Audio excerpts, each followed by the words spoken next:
What is the significance of the diamond necklace, and why did Cathy want it so badly?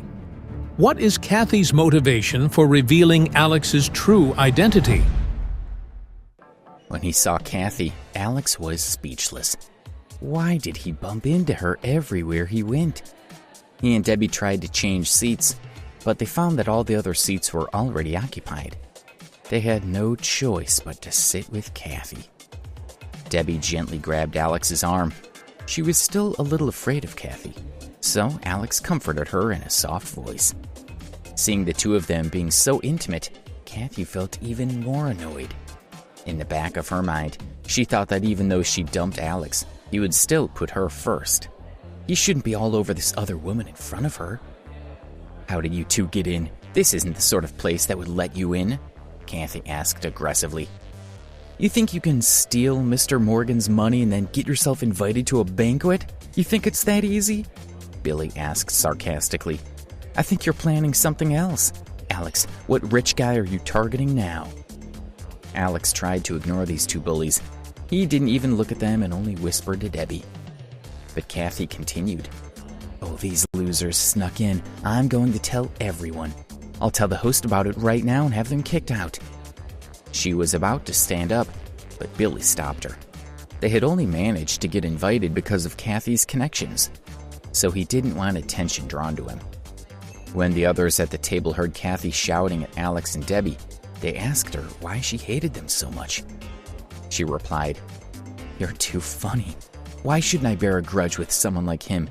Don't we deserve to get our own back on him?" Cathy proudly explained to the others. "I just can't bear to see them acting like nothing's happened. Together they stole $350,000 from our school's intern fund. You must agree that these two people are complete..." When the others heard what she said, they started pointing fingers at Alex and Debbie. "Cathy, you've got to watch your tongue and stop spreading these lies about us." Alex had had enough. How could he enjoy his meal with Cathy making these accusations again? Seeing that she was finally getting a reaction out of Alex, Cathy's anger grew. She shouted at him, "Wow, you stole $350,000 of the school's money. Why don't you just admit it? Why do you think you're better than everyone else? Everyone should know that you're a shameless thief who stole $350,000 and gave the money to..." "You shameless Alex. I was just talking about you. What's wrong with you? You want to hit me now, don't you? If you're not too scared, why don't you just do it?" Cathy arrogantly turned her face to Alex. She had guessed that he wouldn't want to hit her in front of everyone. "You..." Alex wanted to slap her face, but Debbie stopped him. "Forget it. Just ignore her." Alex nodded and suppressed his anger. "You can't even stand up to a girl. What a coward," Cathy said, sneering at Alex. "If I was you, I'd be trying to think of a way to pay back that money. You two are such losers." Cathy rolled her eyes and punched Alex viciously in the chest. Alex couldn't take it anymore. He slapped. Billy quickly helped her up. Debbie held Alex's arms to prevent him from doing anything else to her. Cathy started shouting that she was ready to fight with Alex when Graham's voice came across the sound system. "I'd like to thank all of you for coming. I've asked you all here at such short notice to let you know..." When Cathy heard Graham's words, she stopped shouting and calmed down. It would be disrespectful to Graham if she continued making trouble while he was speaking. Graham continued to speak and everyone listened politely. They understood Graham's position in the East Coast Division and felt honored to be invited. However, when one of the managers realized that Graham was at the end of his speech and hadn't mentioned the young heir, he asked him, "Isn't this a special banquet for a young heir of the Ambrose family? I think we're all very keen to meet that important young man." How could they not want to meet that noble young gentleman that Graham valued so much? Other guests agreed. "That's right." "Yes, do introduce young Mr. Ambrose," another called out. "We all want to meet the young man." Graham, who was on the stage, looked at Alex. His gaze was warm and encouraging. Alex just gave him a meaningful glance. Graham announced, "I understand that everyone wants to meet Mr. Ambrose, and I will pass that message to him. Unfortunately, the young man is busy right now. He did just come to the banquet hall, and he was extremely pleased to see how many people were here, but he already had to leave. In the silence when Graham had finished speaking, everyone heard a groaning voice from one of the tables. "Stupid," Cathy grumbled. Billy was trying to placate her. Cathy cursed Alex as her anger grew. Perhaps she couldn't blame everything on Alex, but she felt if he had not been there, somehow she might have met the mysterious Ambrose heir. Alex was like a jinx. All right, in order to make up for everyone's disappointment, we're going to have a lottery. Anyone here could win, Graham announced loudly. He explained the rules to everyone. Each guest had their seat number. Shortly, the screen would display some random numbers, and whoever's number appeared would win the prize. With Graham being a senior manager in the company, the rewards were, of course, expensive and desirable. The least valuable rewards were an phone and an emerald bracelet worth $50,000. The best prize was a diamond necklace worth $200,000. Graham had his assistant show everyone the necklace. It was sparkling and indescribably beautiful. The eyes of everyone present, especially the women, lit up. Although she knew that her chances were slim, Cathy still had a glimmer of hope in her heart that she would win this diamond necklace. 15 minutes later, all the prizes except the diamond necklace had been given out. Many of the guests had won prizes, including Cathy, who had won an emerald bracelet. However, she wasn't satisfied with her prize. Although the bracelet was pretty, it was worthless in comparison to the diamond necklace that she had her heart set on.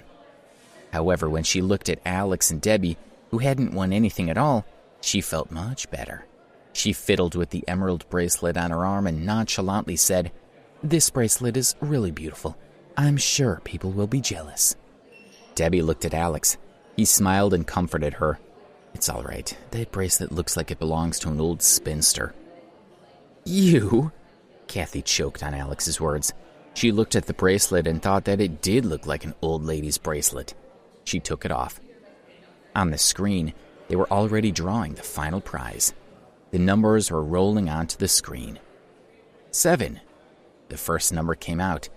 It was table number 7, Alex's table. All the guests at this table became excited, especially Cathy. If she could get this diamond necklace, she would be ecstatic. It was worth over $200,000.